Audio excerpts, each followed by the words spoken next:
আসসালামু আলাইকুম এভরিওয়ান, কেমন আছেন সবাই? আশা করি সবাই ভালো আছেন। আজকে আমি আপনাদেরকে দেখাবো কিভাবে আপনারা আপনার ইউটিউব আইডির প্রোফাইল পিকচার চেঞ্জ করবেন বা প্রোফাইল পিকচার নতুন করে কিভাবে সেট করবেন। তো চলুন ভিডিওটি শুরু করা যাক। তার জন্য আমি ইউটিউব অ্যাপসটা ওপেন করে নিচ্ছি।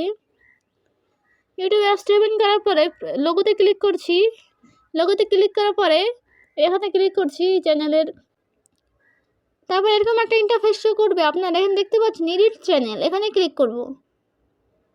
ক্লিক করার পরে এরকম একটা ইন্টারফেস শো করছে। আপনারা এখানে দেখতে পাচ্ছেন প্রোফাইল পিকচারের এই ক্যামেরা অপশনে আমরা ক্লিক করব। ক্লিক করার পরে এরকম একটা ইন্টারফেস শো করবে। এখানে আপনারা যদি চান যে ইনস্ট্যান্ট ছবি তুললে এখানে সেট করবেন, তো এই ক্যামেরাতে ক্লিক করবেন। আর যদি চান যে না আমি গ্যালারি থেকে ছবি সিলেক্ট করব, তাহলে গ্যালারিতে ক্লিক করবেন। আমি গ্যালারিতে ক্লিক করে দিচ্ছি। গ্যালারি থেকে আমি এই ছবিটি সিলেক্ট করে নিচ্ছি, ডানে ক্লিক করে দিচ্ছি। তো আমি এখন আমার প্রোফাইল পিকচারটি সেট করব।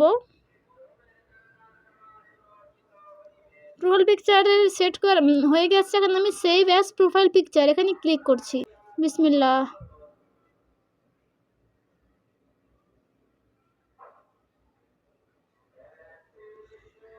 আমি এখানে ক্লিক করে দিয়েছি, এখন এটা সেট হবে। এই তো দেখতে পাচ্ছেন ভিউয়ার্স, আমার প্রোফাইল পিকচার কিন্তু সেট হয়ে গিয়েছে। এভাবে কিন্তু আপনাদের প্রোফাইল পিকচার আপনারা সেট করতে পারবেন। তো এই ছিল আজকের ভিডিওটি ভালো লাগলে অবশ্যই লাইক, কমেন্ট, শেয়ার এবং সাবস্ক্রাইব করতে কিন্তু ভুলবেন না বন্ধুরা। আসসালামু আলাইকুম।